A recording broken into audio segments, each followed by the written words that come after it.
Bonjour à tous, je voulais vous faire un retour d'expérience, un petit partage, quoi préparer pour la rentrée d'un enfant, pour sa première rentrée en petite section de maternelle, au motif notamment que nous avons eu très peu d'informations, nous avons bien reçu quelques jours avant la rentrée un PDF d'une page ainsi qu'un mail du directeur de l'établissement, mais en fait c'était des informations importantes, mais la plupart des informations, elles étaient nulle part, ni dans ce mail, ni dans le PDF, et c'est les informations que je m'apprête à vous donner, surtout des informations pratiques. D'ailleurs, petit avertissement, moi je pensais que les enfants rentraient à l'école à 3 ans. Pas du tout. Les enfants rentrent plutôt à entre 2 ans et demi et 3 ans, hein, en petite section de maternelle. C'est pas qu'ils rentrent à 3 ans, c'est qu'ils font la rentrée en septembre, en même temps que tout le monde. C'est dans ce sens que poussent les établissements. Et d'ailleurs, je ne sais pas si c'est facultatif ou pas. Il y a quelqu'un qui m'a dit que c'était facultatif, mais nous n'avons pas du tout été informés. Sachant que le rythme, même en petite section de maternelle, c'est un risque exigeant et lourd, hein. Je vous renvoie vers un épisode de asthénie, je crois que ça s'appelle l'asthénie, asthénie de l'enfant en bas âge, l'asthénie en petite section de maternelle. C'est assez impressionnant et c'est souvent en lien avec le rythme scolaire. C'est quand même pas anodin d'obliger un gamin de moins de 3 ans à se réveiller assez tôt, hein, par rapport à ce rythme spontané. Et encore, je ne sais même pas quelle est la distance, enfin, votre temps de trajet nécessaire pour l'emmener à l'école. Ça veut dire minimum 7h, 7h30 le réveil, le temps de se préparer, tout ça. Et c'est minimum 16h30, voire 17h30. Sans compter qu'en plus, si vous avez réussi à vous débrouiller de manière à ce que l'enfant n'aille pas à la crèche, au moment où je parle, nous sommes en 2024. Je vous en dirai pas plus. Je ne vais pas donner trop d'informations personnelles. Mais admettons du coup qu'un enfant rentre en septembre 2024. S'il n'a pas été à la crèche, l'enfant va être malade de septembre jusqu'à la fin de l'hiver. Et vous aussi, hein, en tant qu'adulte. Vous allez, beaucoup de rhume, il y a le Covid, hein, plein d'infections respiratoires et bien sûr la varicelle. Parmi les plus connus, enfin je vous laisserai voir ça avec votre médecin. Du coup, ça peut être assez intéressant de préparer ça avec votre médecin, d'en discuter, de manière à être prêt pour surveiller la température de bébé, être bien informé. Je vous mettrai dans la description sous la vidéo des conseils qui nous ont été donnés par des médecins, la maternité, comment savoir quand tu dois emmener bébé aux urgences ou pas. J'avais commencé à vous expliquer quelque chose et je suis parti en digression. J'ai oublié ce que je voulais dire à propos de l'âge. Je pensais que les enfants rentraient à l'école à 3 ans, pas du tout. Ils peuvent rentrer, en pratique, c'est plutôt entre 2 ans et demi et 3 ans. En fait, ils ne rentrent pas du tout à 3 ans. Ils rentrent, enfin, l'école va pousser et mettre la pression sur les parents en leur cachant que c'est facultatif, si j'ai bien compris, de manière à ce qu'ils fassent la rentrée le plus tôt possible en septembre, de manière à ce que quand ils auront 3 ans, ils soient déjà, depuis quelques mois, voire quelques semaines, en première section de maternelle. Nuance, ils ne font pas la rentrée à 3 ans du tout, du tout. Bon, de toute façon, même si c'est assez pénible de voir tout ce stress et ce rythme quand même assez exigeant pour les si petits, je ne vous cache pas que si vous avez évité la crèche à votre enfant, avec tous les risques que ça occasionne en lien avec le fait que les crèches sont un business et qu'il y a beaucoup de problèmes de pédophilie et de pédocriminalité, même s'il y en a aussi dans toutes les formes d'activité autour des enfants. Si vous faites partie des familles qui ont réussi à se débrouiller de manière à ce que l'enfant n'ait pas à aller à la crèche, ça peut être un soulagement aussi, l'école, même si c'est un peu tôt. Non seulement c'est quand même une délivrance, mais en plus, vous, en tant que personne qui vous êtes occupé d'enfants pendant 2 ans, 2 ans et demi, 3 ans, qui l'avez gardé pendant plusieurs jours de suite, toutes les semaines, vous serez peut-être d'accord pour reconnaître que la stimulation intellectuelle sera bien meilleure dans une petite section que ce que vous pouviez offrir, surtout si vous faisiez en parallèle, vous continuez votre activité professionnelle en télétravail. A priori, vous étiez quand même moins disponible, surtout pour stimuler intellectuellement les cerveaux des enfants à cet âge-là, que ce que vont pouvoir faire plusieurs personnels pédagogiques formés par classe, en petits groupes en général. Surtout que dans les petites sections de maternelle, il peut y avoir des mélanges avec les années d'après ou quelques mois plus vieux. Ce qui veut dire qu'en plus d'être stimulés intellectuellement, les enfants sont avec d'autres enfants et avec des enfants d'âge un petit peu différent, ce qui peut les tirer et les aider à prendre le rythme. Et intellectuellement, il y a aussi toutes les sorties organisées par les écoles.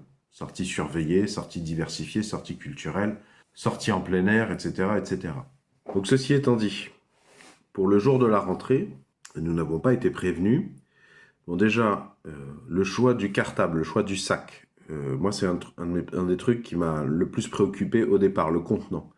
Notamment au motif en lien avec le poids des cartables hallucinant. Je me souviens du collège et du lycée, mais ça commence déjà à cet âge-là, en fait. Hein, parce que là, déjà à cet âge-là, en fait, mine de rien, le sac n'est pas léger. Hein, et il n'y a pas encore de cahier, il n'y a pas encore de livres. Alors moi, de mon point de vue, il fallait partir sur acheter un sac à roulettes. D'ailleurs, il y a peut-être des membres de votre famille qui vous demandent quel cadeau ils peuvent faire à l'enfant. Ça peut être une bonne idée du coup, leur proposer cette idée parce que un petit sac pour faire la rentrée à roulettes, un petit cartable à roulettes, ça peut intéresser. Il y a des choses très jolies. Moi, c'est pas tellement la joliesse qui me préoccupait, c'est surtout des roulettes, un truc qui fonctionne bien pour que l'enfant se fasse pas des scolioses à 3 ans. Et alors, qu'est-ce qu'il faut mettre dans le sac? Eh bien, ça va dépendre. Est-ce que votre enfant, entre guillemets, porte des couches ou pas? Si l'enfant porte des couches, généralement, vous inquiétez pas, le personnel pédagogique est au courant. Par contre, le personnel pédagogique ne change aucune couche. Ce qui va se passer, c'est que si vous emmenez, enfin déjà nous, on nous avait pas dit, mais il faut pas mettre de couches pour le jour de la rentrée à votre enfant. Donc du coup, peut-être anticiper un maximum pour les 2 mois d'été. Si votre enfant est vraiment pas encore à l'aise pour le pot, je vous donne des informations, vous voyez que ce serait quand même de bien préparer la rentrée.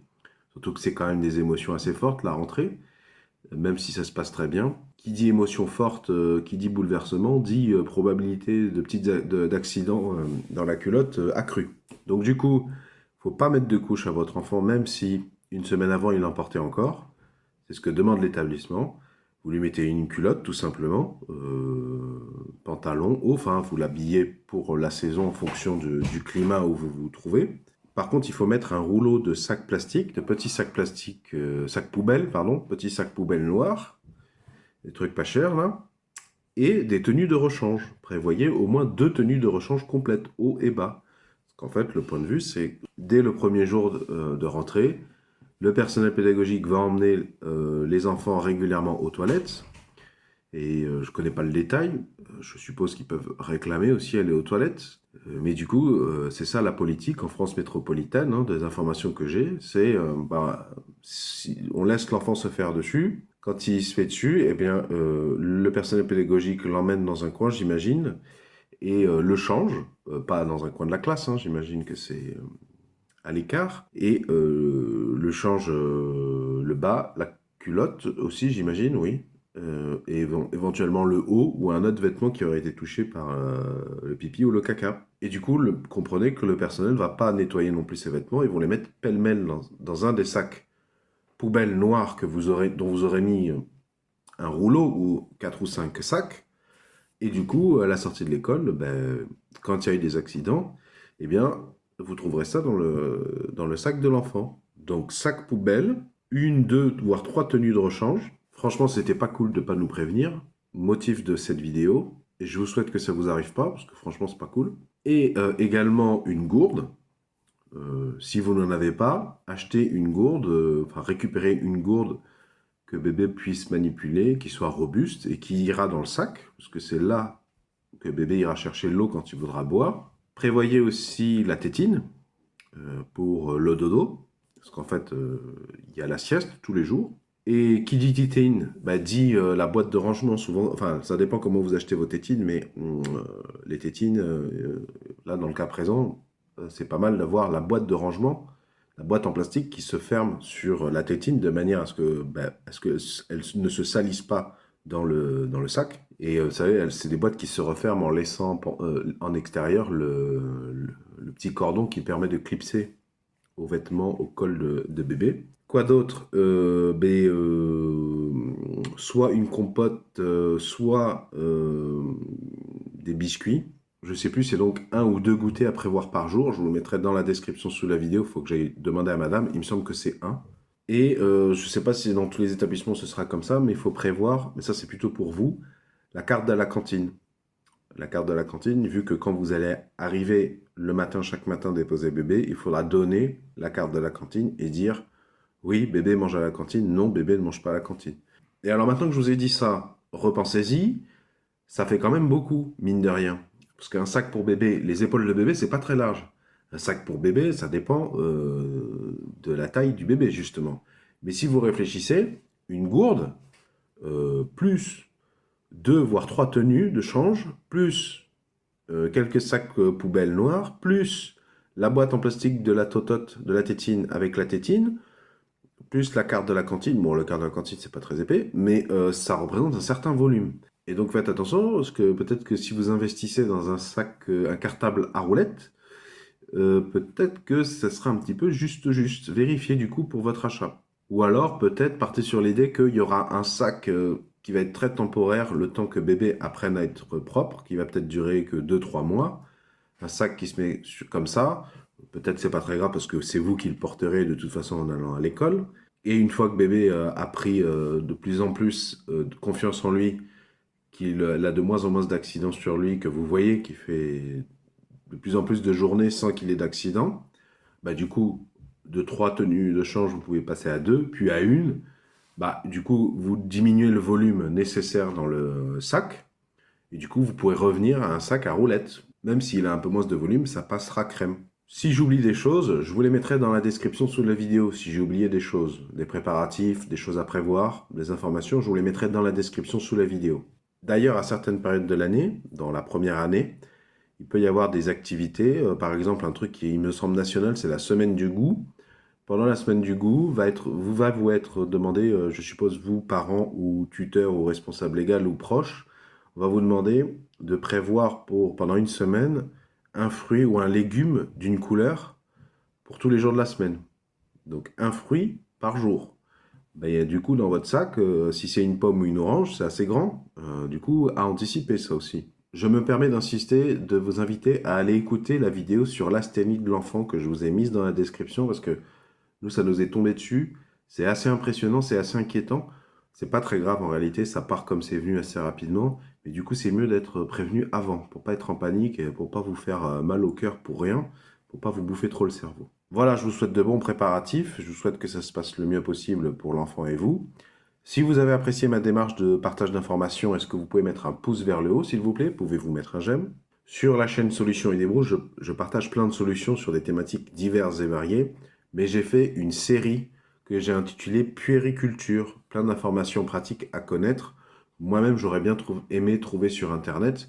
Je vous invite à cliquer sur le rectangle qui va s'afficher à l'écran ici. C'est cette série. Je vous invite à aller prendre connaissance des sujets. Il y a peut-être des sujets où vous pensez savoir ce que je vais dire, ben, passez au suivant. Privilégiez ceux pour lesquels, a priori, vous pensez que vous manquez d'informations, effectivement. Quant au rond, si vous cliquez dessus, eh bien, ça vous abonne gratuitement à la présente chaîne YouTube.